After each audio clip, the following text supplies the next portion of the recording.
கிண்டி children's park வீக்கெண்டில் போகலான்னு plan பண்ணோம். என்ன மாதிரி எத்தனை பேர் வீடியோலாம் பார்த்துட்டு ரெனோவேட்லாம் பண்ணியிருக்காங்கப்பா அப்படின்னு நினச்சி போய் ஏமாந்தீங்கன்னு சொல்லுங்கள். ஏன்னா நான் வந்து ஓகே ரெனோவேட்லாம் பண்ணியிருக்காங்க, ஏதாவது அனிமல்ஸ்லாம் இருக்கும் அப்படின்னு நினச்சோம். கடைசியில் ஒன்றுமே இல்லை. ஒரு 2-3 விஷயத்தை தவிர முன்னாடி இருந்ததை விட கம்மியாக இருந்த மாதிரி தான் எனக்கு ஃபீல் ஆச்சு அனிமல்ஸ்லாம்.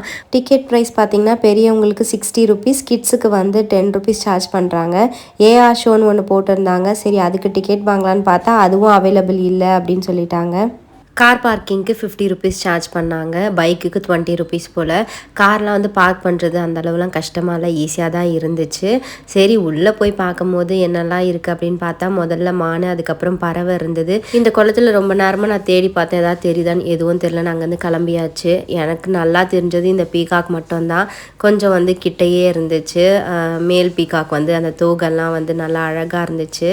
மற்றபடி இங்கே நிறைய இருக்கிற அனிமல்ஸ்ன்னு பார்த்திங்கன்னா இந்த பீகாக்கும் அதுக்கப்புறம் வாத்துன்னு சொல்லிட்டு ஒரு இடத்துல நிறைய ஒரு கூட்டமாக இருந்தது.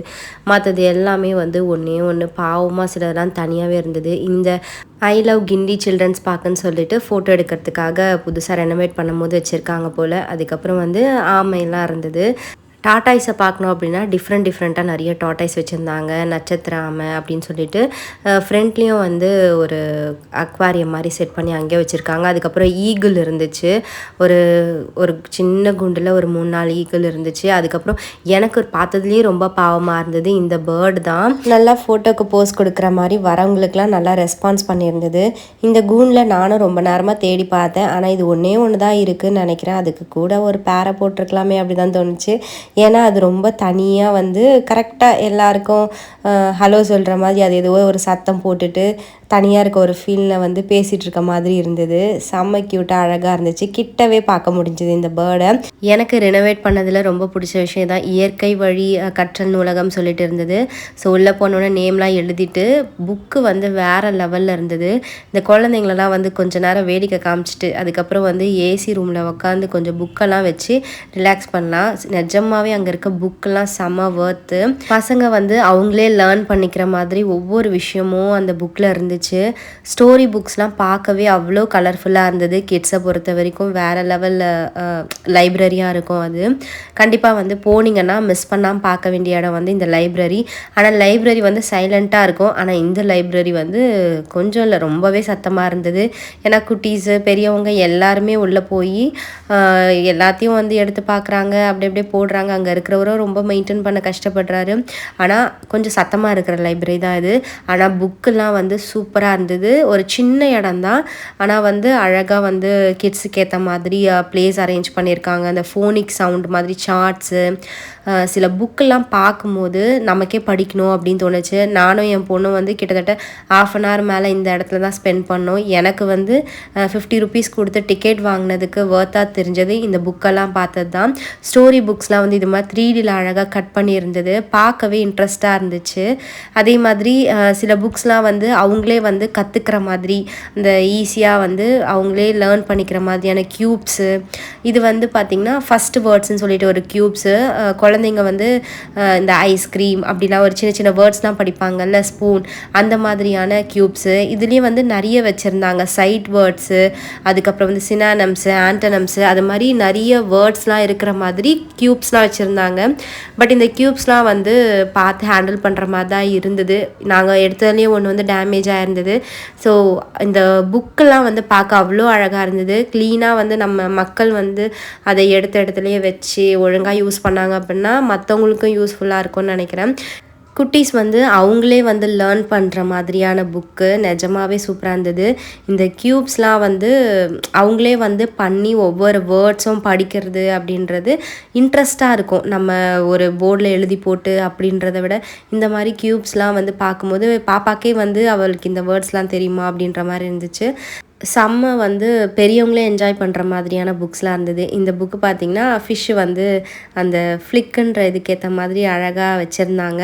அதுக்கப்புறம் குவிஸ் மாதிரி வச்சுருந்தாங்க. கொஸ்டின் கேட்டுட்டு அதுக்கப்புறம் வந்து ஸ்லைடில் எப்படி பண்ணோம் அப்படின்னா அதுக்கான ஆன்சர் வரும். ஸோ இது மாதிரி ஒவ்வொரு தீமில் வச்சுருந்தாங்க. ஓஷன், ஃபாரஸ்ட்டு, அது மாதிரி நிறைய வச்சுருந்தாங்க. இப்போ பார்க்குறது வந்து ஓஷன். இது அதோட பிளேஸ்க்கு ஏற்ற மாதிரி வெளியே பிக்சர் இருக்கும். I have a soft body, who am I அப்படின்னு கேட்டோடனே அப்படியே கொஞ்சம் நம்ம வந்து புல் பண்ணுற மாதிரி இருக்குது. அழகாக ஜெல்லி ஃபிஷ்னு ஆன்சர் வருது.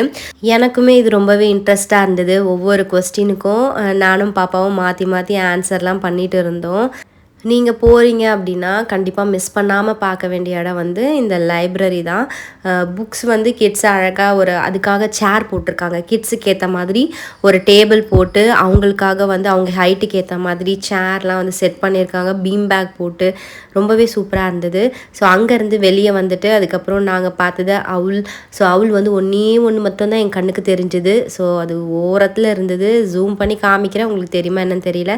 அதுக்கப்புறம் ஆஃப்ரிக்கன் லவ் பேர்ட்ஸ்ன்னு கேட்டாங்க. என்னடா இது லவ் பேர்ட்ஸை தனியாக விட்டுட்டிங்களே அப்படின்ற மாதிரி தான் இருந்தது. நானும் பார்க்குறேன், ஏதாவது 1-2 ஏதாவது தெரியுதான்னு பார்த்தா நடுவில் ஒரே ஒரு பேர்டு உட்காந்துட்டு இருந்தது. லவ் பேர்ட்ஸ் இப்படி தனியாக கூடுக்குள்ளே இருக்கும்போது பாவமாக தான் இருந்துச்சு. அதுக்கு ஏதாவது பேரை போட்டு விடுங்கப்பா அப்படின்னு தான் தோணுச்சு. அதுக்கப்புறம் நட்சத்திர ஆமை, இது என்னது, நமக்காகவே முன்னாடி வந்து உட்காந்து போஸ் கொடுக்குற மாதிரி. சில அனிமல்ஸ்லாம் வந்து தைரியமாக வந்து போஸ் கொடுக்குற மாதிரி ஃப்ரெண்ட்லேயே உட்காந்துட்டு இருந்தது. ஸோ அதில் ஒன்று வந்து இந்த நட்சத்திர ஆமை. 3 உட்காந்துட்டு இருந்துச்சு, பெருசாக 2 ஒரு குட்டி இதுன்ட்டு. நிறைய இருக்குன்னு சொன்னால அது இந்த வாத்து கூட்டம் தான். நான் பார்த்ததில் டாட்டாய்ஸ் அதுக்கப்புறம் இந்த வாத்து கூட்டம் தான் அதிகமாக இருந்துச்சு அந்த கிண்டி சில்ட்ரன்ஸ் பார்க்கல. மற்ற அனிமல்ஸ்லாம் வந்து மானில் வந்து ஒரு 2-3 வெரைட்டி வச்சுருந்தாங்க. இதெல்லாம் வந்து நான் முன்னாடி வரும்போதே பார்த்துருந்தேன். மற்றபடி எனக்கு எதுவுமே புதுசாக வந்து அனிமல்ஸ் அது மாதிரிலாம் தெரியல. வீக்கெண்டுன்றதுனால செம்ம ரஷ்ஷாக இருந்தது. எங்களை மாதிரி நிறைய பேர் ரினோவேட் பண்ணியிருக்காங்க அப்படின்னு நம்பி கிண்டி பார்க்கை ஏற்கனவே நிறைய வாட்டி பார்த்தவங்களுக்கு இது வந்து பெரிய விஷயமா ரினோவேட் பண்ண மாதிரியே தெரியாது. ஸோ எனக்கும் நிஜமாகவே அப்படி தான் இருந்தது. அதே அனிமல்ஸ்.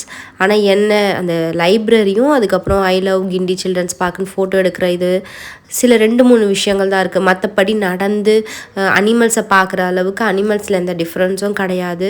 என்ன கேட்டிங்கன்னா இதுக்கு முன்னாடி பார்த்தவங்களுக்கு அந்த அளவுக்கு இன்ட்ரெஸ்ட்டாக இருக்காது. கிண்டி புதுசாக பார்க்குறவங்களுக்கு வேணால் ஜாலியாக இருக்கும். சாட்டர்டே சண்டே அப்படின்றதுனால பார்க் எப்பவுமே போல் குட்டீஸ் இருக்கிறதுனால ரஷ்ஷாக இருந்தது. இந்த ஜாக்கில் பார்க்க கஷ்டமாக இருந்தது. அதுக்கு என்ன ஸ்ட்ரெஸ்ஸோ என்னவோ தெரியல. இங்கேயும் அங்கேயும் நடந்து போயிட்டு வாக்கிங் போயிட்டே இருக்காது. ஏற்கனவே ஒல்லியாக இருக்குது, நீ எதுக்குப்பா வாக்கிங் போகிற அப்படி தான் தோணுச்சு. அது ஏன்னு தெரியல, இப்படியும் அப்படியும் நடந்து போயிட்டே இருந்துச்சு. மான் வெரைட்டியில் நிறைய இருந்துச்சு. ஸோ சாம்பார் டீர் அப்படின்னு போட்டிருந்தாங்க. ஸோ 3 மான் இருந்தது. முன்னாடிலாம் எனக்கு நிறைய மான் பார்த்த மாதிரி இருந்தது. இப்போ வெரைட்டி அங்கங்கே பிரித்து வச்சுருக்காங்க. இந்த கண்ணாடி கிளாஸ்க்குள்ளே மான் பார்க்குற மாதிரி அந்த வியூ நல்லா இருந்தது. இந்த ஸ்டீல் கம்பி மாதிரி போட்டு அதில் பார்க்குறத விட இந்த கண்ணாடி மாதிரி போட்ட இடத்துல இருக்கிற மான்லாம் வந்து நல்லா பார்க்க அந்த வியூ வந்து நல்லா இருந்துச்சு. கொடுத்த காசுக்கு நாங்களே எங்களை என்ஜாய் பண்ணிக்கணும்னு சொல்லிட்டு கொஞ்சம் இந்த ஆலமர விழுதுலலாம் வந்து ஊஞ்சல் விளையாடிட்டு இருந்தாங்க. அங்கே ஒருத்தவங்க ஏற்கனவே அவங்க பண்ணி வச்ச ஊஞ்சலில் நாங்கள் கொஞ்சம் விளையாடிட்டு அதுக்கப்புறம் எனக்கு வந்து என்ன தோணுது அப்படின்னா, ரெனோவேட் பண்ணது வந்து புதுசாக போகிறவங்களுக்கு கிண்டி பார்க் போகிறவங்களுக்கு தெரியாது. ஆனால் இதுக்கு முன்னாடி கிண்டி பார்க் விசிட் பண்ணவங்களுக்கு வந்து பெருசாக ரெனோவேட் பண்ண மாதிரிலாம் தெரியாது. எனக்கு அந்த லைப்ரரி தவிர மற்ற எதுவுமே அந்த அளவுக்கு இன்ட்ரெஸ்டாக இல்லை. அதுக்கப்புறம் மானெல்லாம் பார்த்து முடிச்சுட்டு ரினோவேட் பண்ணதில் ஒரு புதுசாக ஆட் ஆயிருக்க ஐட்டம் இந்த வாட்டர் ஃபவுண்டைன் தான். முக்கியமான ஒரு விஷயம், இந்த கேஃப்டீரியா முன்னாடி வந்து பிரெட் ஆம்லெட் பாப்கார்ன் ஐஸ்கிரீம் ஏதாவது இருக்கும். இப்போ ரெனோவேட் பண்ணியிருக்குன்றதுனால இதை ஓப்பன் பண்ணல போல். பார்க்க நல்லா டீசெண்டாக இருக்குது. பட் ஃப்யூச்சரில் எப்படி மெயின்டைன் பண்ணுவாங்கன்னு தெரியல. ஸோ என்ன மாதிரி நீங்களும் ஃபீல் பண்ணியிருந்தீங்கன்னா கமெண்ட்டில் சொல்லுங்கள். பாய்.